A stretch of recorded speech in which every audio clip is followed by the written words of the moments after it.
Una pregunta para ampliar la mirada. Diálogos entre disciplinas para descubrir el mundo.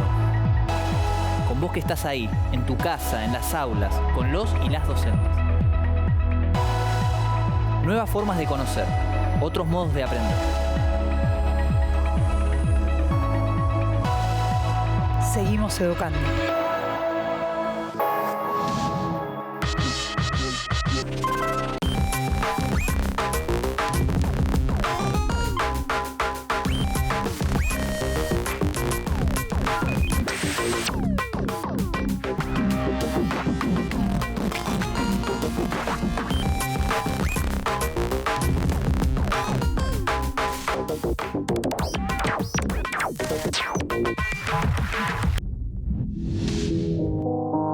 Hoy con Lucas, el profe de lengua y literatura, y con Ana, de educación sexual integral, nos preguntamos cómo y por qué narramos.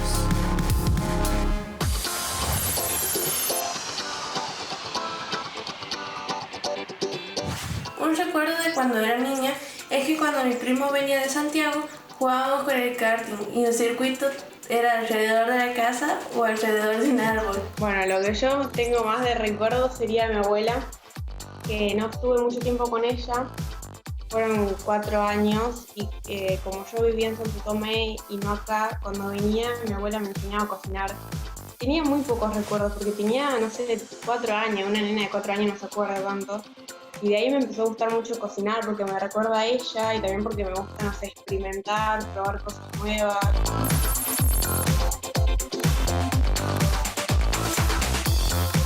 El que más cuenta de mi familia es mi papá. Siempre en un cumpleaños, en una reunión familiar, algo así, nosotros somos una familia muy numerosa, entonces puede haber como 20 y pico de personas en una mesa y mi papá siempre está contando anécdotas de cuando era chico. Cuando fui a, ¿cómo se llama? Mundo marino, yo amaba los delfines, entonces para mí era un sueño ver los delfines ahí, lo veía como a 2 metros.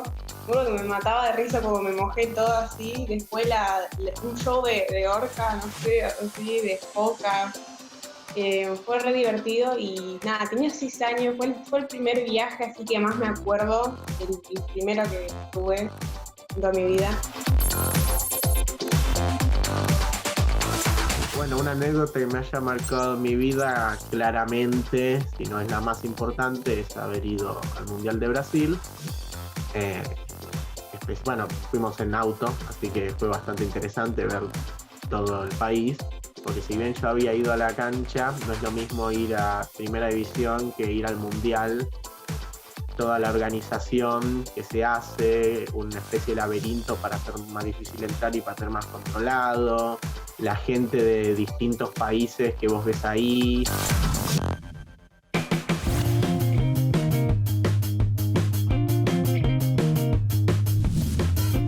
En este programa vamos a analizar el lugar de la narración en la construcción y la transmisión de la identidad.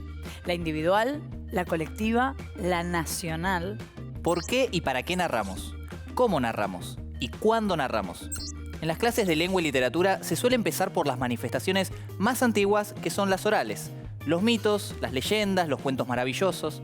La narración, así entendida, suele quedar asociada a un tiempo pasado y a sociedades antiguas, donde ocupaban un lugar central los relatos mitológicos que cumplían la función de ofrecer explicaciones sobre el origen del mundo y los fenómenos naturales. Pero, ¿la narración es algo del pasado? ¿Es una práctica en desuso? ¿Ha sido reemplazada por el discurso científico que nos aleja del mito y de los saberes transmitidos de generación en generación a través de la narración oral? Había una vez... ¿Te suena esta frase? Desde la primera infancia, entramos en contacto con el mundo que nos rodea a través de las narraciones. Miramos nuestro entorno y vamos generando poco a poco las representaciones sobre la realidad que guiarán nuestros primeros pasos en el mundo. Además del desarrollo de los sentidos, la adquisición del lenguaje cobra una importancia fundamental. Es en el lenguaje y a través de las palabras que nos constituimos como sujetos y como seres sociales. Vamos aprendiendo el lenguaje de nuestras familias, de nuestro entorno y luego en la escuela. ¿Cómo nos enseñan las palabras? ¿Cómo aprendemos qué es el mundo y cómo está organizado desde sus elementos más simples hasta los más complejos? Otras y otros nos cuentan historias, nos narran experiencias, nos leen cuentos, nos muestran cómo con el lenguaje podemos construir imágenes, viajar a lugares lejanos, conocer. Y así, con la imaginación como aliada, nos adentramos de un modo especial y único en esto que llamamos el mundo. La narración aparece así como una instancia privilegiada en nuestras vidas, en nuestras identidades, en nuestras sociedades. Narrar es una práctica fundamental en el desarrollo cognitivo de los sujetos. También en la construcción, la transmisión y la continuidad de las tradiciones culturales. Claro, porque lejos de limitarse al espacio de las clases de lengua y literatura, la narración está en cada uno de los momentos y las dimensiones de nuestra vida. Es más, podríamos afirmar que en la narración el lenguaje no es solo una herramienta para comunicar sentimientos, ideas y pensamientos que ya existen en nosotras y nosotros, sino que el lenguaje nos construye, nos vamos haciendo a través de las palabras. Somos las palabras con las que nos narramos, individualmente y como comunidad. Porque un pueblo también se va construyendo con sus mitos, sus historias, sus relatos. La identidad individual y colectiva se construye con redes de palabras que forman narraciones y sus había una vez.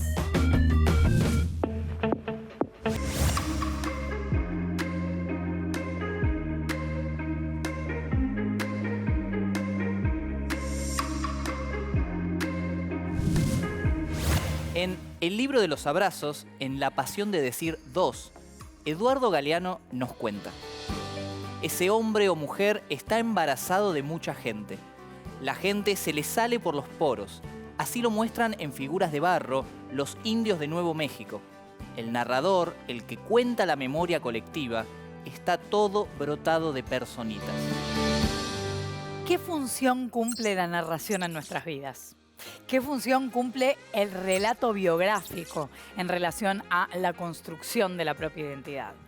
Desde el punto de vista de la construcción de la subjetividad y de la conformación de la identidad, somos en primer lugar narrados por las personas de nuestro entorno. Es la familia la que nos nombra, nos habla y habla de nosotros. Luego llegará el momento de que cada persona cuente también su propia historia. Así, los sujetos se narran a sí mismos, se observan como personajes, se inventan un pasado y desde allí se afirman en el presente para proyectarse hacia el futuro. Las huellas de esta construcción del yo aparecen en diarios íntimos y narraciones orales de anécdotas, en las que el narrador protagonista puede jugar a inventar personajes más o menos alejados de la realidad, pero que juegan siempre entre lo que es y lo que se podría ser, entre el deseo y la realidad. Nuestra identidad, es decir, quiénes somos, cómo nos nombramos y nos representamos frente a nosotras y nosotros mismos y también frente a las demás personas, no es un dato que tenemos desde el inicio de nuestra vida. La identidad se va construyendo en una interacción constante con las y los otros que forman de una u otra manera parte de nuestra vida. La identidad biológica constituye sin dudas una característica única de las personas. Es decir, que su estructura desde el punto de vista biológico las hace únicas. Tal vez, por su certeza científica, el acento sobre la identidad ha recaído durante mucho tiempo en la identidad biológica. Pero es importante señalar que no hay ningún gen que nos determine como personas y que el comportamiento humano no es controlado por los genes de los individuos. La biología es solo un eslabón. Así como nuestras características biológicas forman parte de quienes somos, de igual manera las actividades que realizamos, las relaciones que construimos, nuestros deseos, nuestras elecciones, nuestros relatos y nuestra historia son parte constitutivas de nuestra identidad. Una identidad que se va haciendo de distintos fragmentos, de distintos pedacitos cosidos por el hilo de la narración. Los hechos que vivimos, las características que tenemos, forman parte nuestra una vez que son nombradas, narradas, puestas en relación con nuestra historia. Pero todo esto no es solo una cuestión individual o subjetiva. La manera en que las otras y los otros aceptan o no nuestras decisiones, nuestro modo de expresarnos y de transitar nuestra vida también hacen a nuestra identidad. El contexto en el que nos toca nacer también hace a nuestra identidad, porque hay momentos de una sociedad donde algunas maneras de ser no están aceptadas y quienes se identifican con esas maneras no pueden contar su propia historia, sintiéndose menos valiosos o discriminados. y otros momentos donde los derechos se amplían y algunas identidades encuentran lugar para expresarse. También existieron momentos como el terrorismo de Estado, la última dictadura que atravesó nuestro país, donde muchas niñas y muchos niños de pocos años de vida o recién nacidos fueron robados y se les cambió el nombre y fueron criados por otras familias. También lo que una sociedad espera de sus miembros hace a la manera en que narramos nuestra historia. Y a la vez, las narraciones que circulan conforman nuestro modo de, por ejemplo, ser varones y mujeres.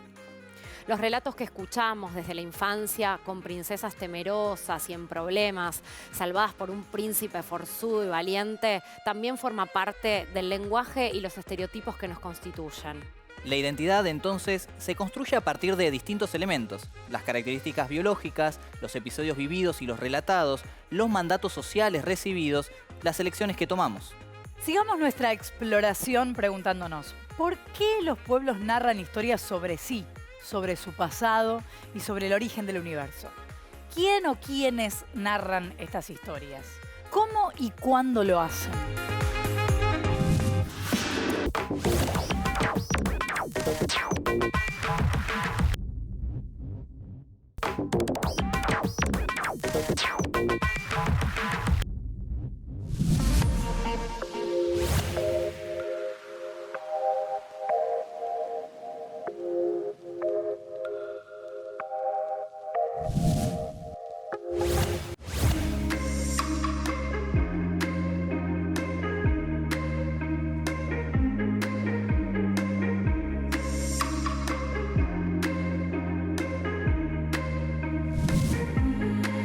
Volviendo a Benjamin, ¿por qué se considera que en la modernidad asistimos a una crisis de la experiencia y a un ocaso de la narración? ¿Se trata únicamente de una pérdida relativa al dominio cada vez más hegemónico de la escritura por sobre la oralidad? Benjamin señala que el proceso comienza mucho antes de la modernidad, pero que es durante este periodo que se vuelve un poco más crítico.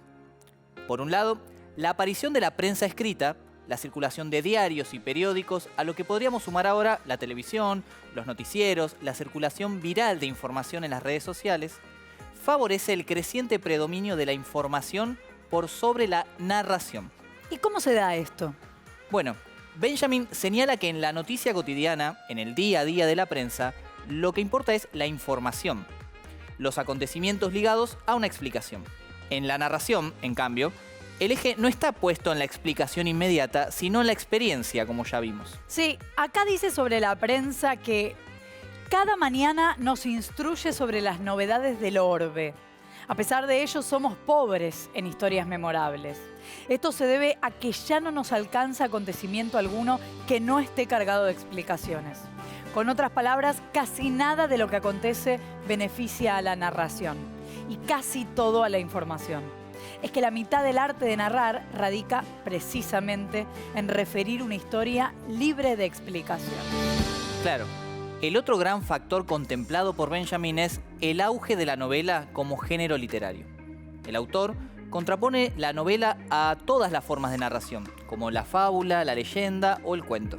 ¿Y cómo argumenta esta oposición? Benjamin explica: lo que distingue a la novela de la narración y de lo épico, en su sentido más estricto, es su dependencia esencial del libro. La amplia difusión de la novela solo se hizo posible gracias a la invención de la imprenta. Lo oralmente transmisible, el patrimonio de la épica, es de índole diferente a lo que hace una novela.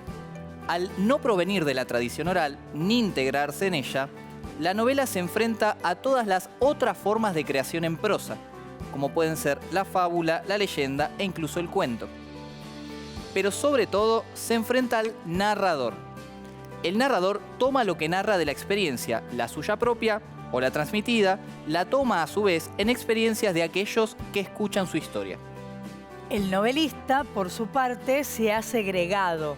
La cámara de nacimiento de la novela es el individuo en su soledad. Es incapaz de hablar en forma ejemplar sobre sus aspiraciones más importantes. Entonces la novela, escrita y leída en soledad y en silencio, se aleja completamente de la narración tal como la venimos presentando hasta aquí.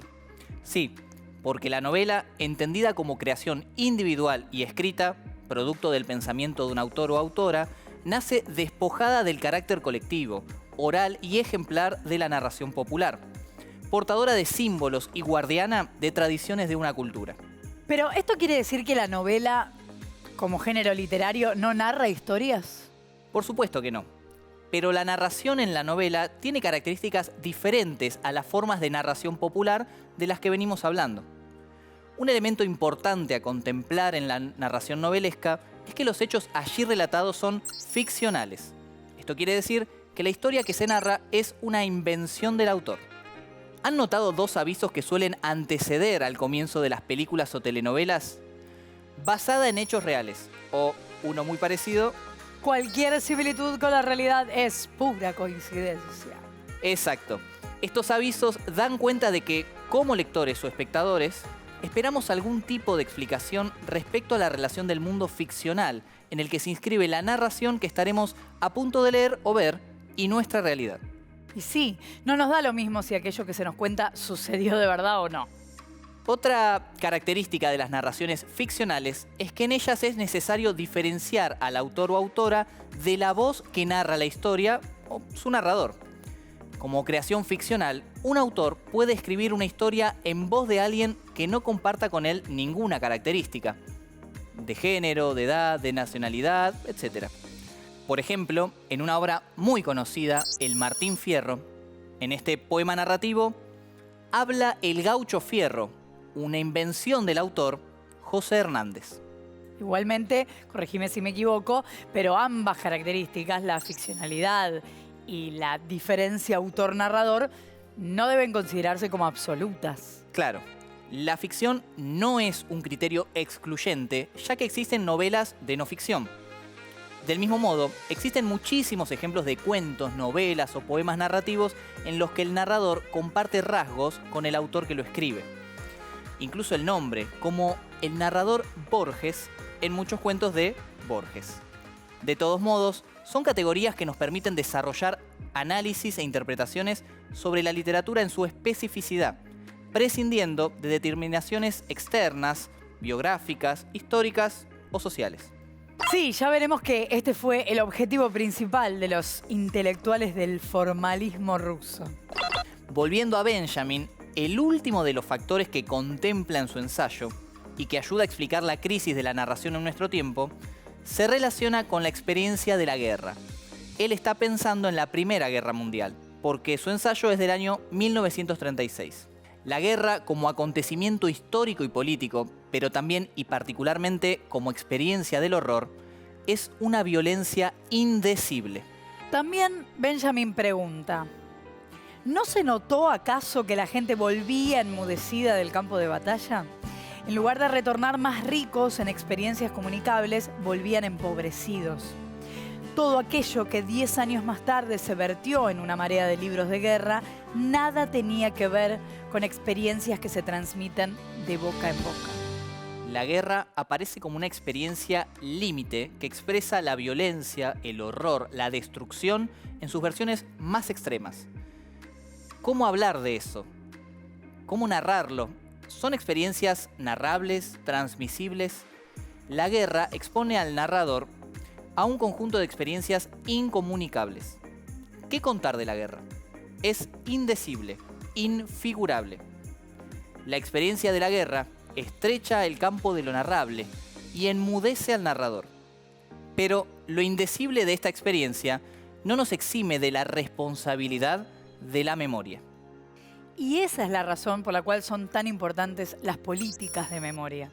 Una de las consecuencias de lo traumático del procesamiento de esas experiencias es la extrema dificultad para transformarlas en relato. Narrar, pese a todo, se vuelve una necesidad imperiosa y una responsabilidad de todas y todos para mantener viva la memoria de lo ocurrido y garantizar que no suceda nunca más.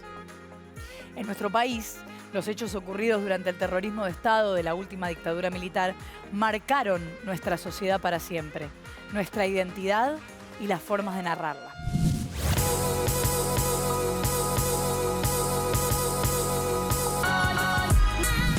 Por suerte, hay muchas maneras de contar cuentos.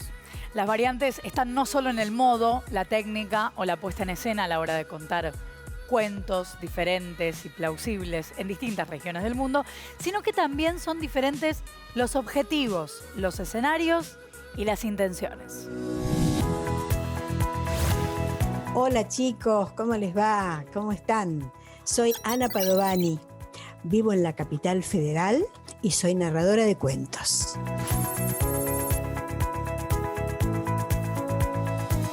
Se narran cuentos porque el hombre siempre ha necesitado comunicarse, ya desde las cavernas, con sus primeros dibujos, con la adquisición de la palabra, con la evolución de la literatura, y siempre son formas de comunicación. Y por eso hay una necesidad básica de comunicarse. Eso es la base.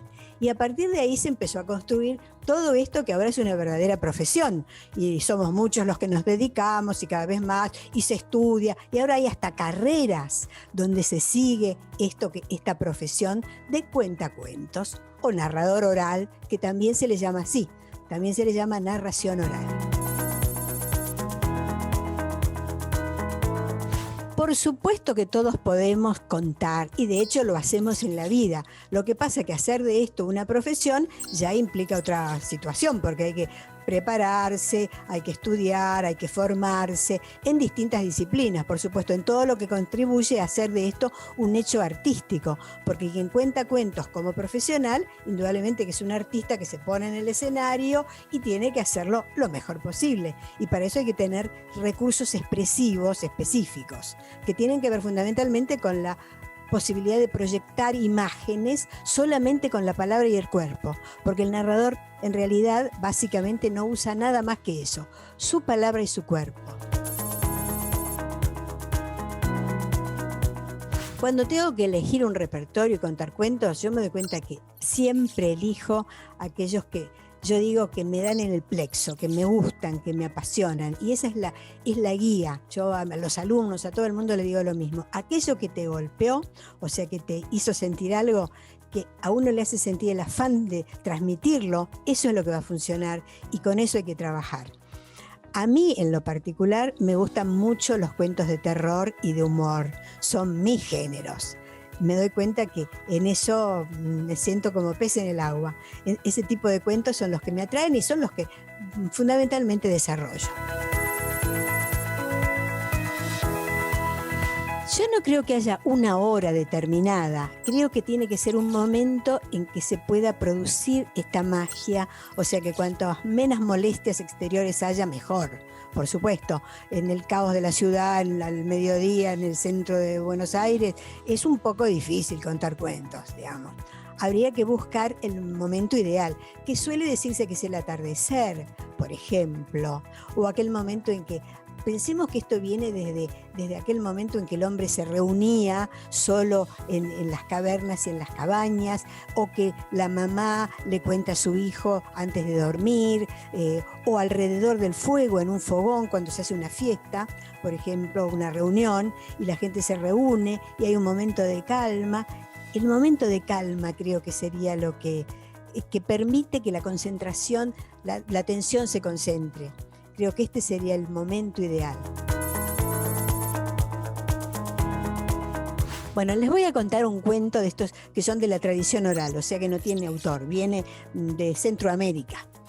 Y cuenta que una vez dos trabajadores que trabajaban duramente, subiendo y bajando los cocoteros y los bananos, a la hora de la siesta, muy cansados, se acostaron a dormir a la vera de un río.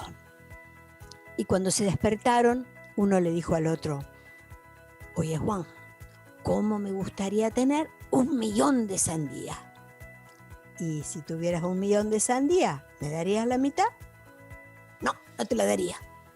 Pues me darías 1/4 del millón. No, no te lo daría. Pues me darías 100 sandías. No te lo daría. Pues me darías 50 sandías. Ni 50 sandías. Pues me daría 10 sandías. Ni 10 sandías, pues una sandía, ni una sandía, pues una tajadita de sandía, ni una tajadita de sandía. Pues ¿por qué, Manuel, a tu amigo, ni una tajadita de sandía? Pues porque eres demasiado perezoso para soñar por ti mismo. Bueno, chicos, les agradezco mucho que me hayan escuchado, espero que les haya gustado y espero que ustedes también frecuenten esto, porque es muy lindo no solo escuchar, sino también poder contar, y además porque esto contribuye a mucho, nos ayuda en la vida, en esta vida que vivimos, apurados, tecnificados, tener un poco de recreo para la imaginación, de volar con la imaginación, de conectarnos con otro, con la palabra, que es algo que parece que estamos perdiendo en esta época y en este mundo. Recuperar todo esto me parece que es muy gratificante para todos y que nos hace felices y nos hace humanos, fundamentalmente humanos. Qué importante, qué imprescindible y qué irrenunciable resulta el derecho a poder contar la propia historia. Es un derecho que nadie puede quitarnos. ¿Quién eres tú? Ya no lo sé, señor. He cambiado tantas veces que ya no lo sé. Entre 1976 y 1983 hubo una dictadura militar en Argentina que ejerció el poder sin respetar los derechos de las personas. Durante esos años muchos chicos y chicas fueron separados de sus familias a la fuerza. Estas son las historias de algunos de ellos.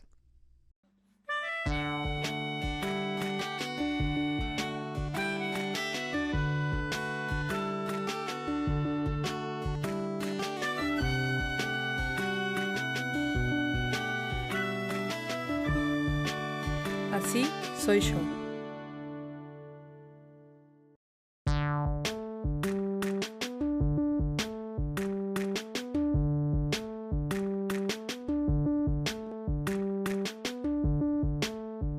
Hola, me llamo Catalina y quiero contarte mi historia.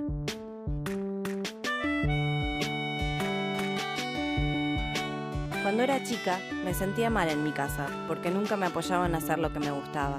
Además de dibujar, amaba el nado sincronizado. Estaba fascinada con una chica que lo hacía en las películas y yo la imitaba todo el tiempo.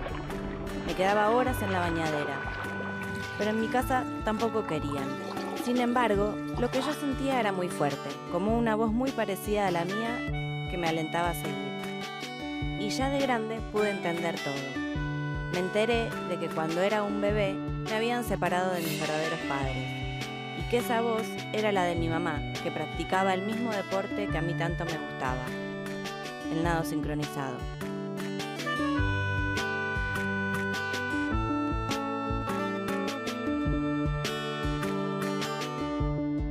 Yo soy Catalina de Sancti Sobando, otra nieta restituida por las abuelas de Plaza de Mayo.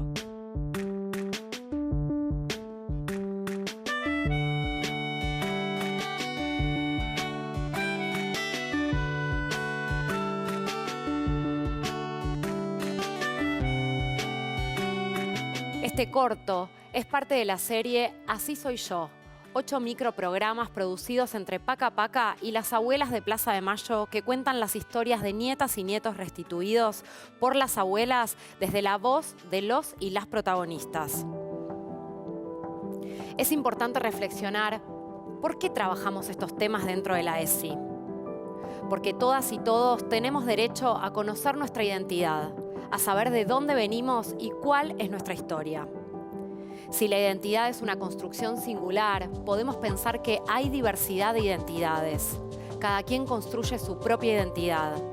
Todas y todos tenemos identidades distintas que deben ser respetadas y valoradas en su singularidad. Ese respeto a la singularidad de cada una y cada uno es uno de los objetivos que se propone la ESI. La diversidad no solo se refiere a las múltiples identidades y expresiones de género, sino también a otros aspectos de la vida humana. Quienes formamos parte de una comunidad educativa somos personas distintas y esta inevitable singularidad abarca los distintos orígenes étnicos, las diferencias en las familias que conformamos, la diversidad corporal y el modo en que cada quien piensa, siente, actúa y vive su sexualidad. Esta concepción humana, lejos de entenderse como una dificultad, posibilita el enriquecimiento de la experiencia social. Entendiendo a la diversidad como riqueza, la ESI busca alcanzar una sociedad donde ponerse en el lugar del otro sea un ejercicio cotidiano. Desde la educación sexual integral buscamos que cada uno pueda enriquecerse con la presencia de otras y otros, y que a la vez cada una y cada uno se encuentre con una sociedad donde exista respeto por las distintas identidades. En el programa de hoy pensamos el lugar de la narración en la construcción y transmisión de la identidad cultural de los pueblos y en la identidad de cada subjetividad. Nos hicimos muchas preguntas y encontramos muchas respuestas acerca de por qué y para qué narramos, cómo y cuándo narramos. Reflexionamos sobre las funciones fundamentales de la narración en la vida en sociedad, como práctica ligada a la identidad cultural e individual de los sujetos. Analizamos la figura del narrador, sus estirpes y sus continuidades en la contemporaneidad. Pudimos reconocer la importancia del lenguaje y la narración en la construcción de la identidad. Y resaltar la importancia de la puesta en voz del uso enunciativo del lenguaje en los procesos de constitución de la identidad a través de la narración. También exploramos el lugar privilegiado de la narración épica en la conformación del relato cultural sobre los orígenes de los pueblos. Y reconocimos la importancia del derecho a la identidad. ¿Y ahora me contás un cuento?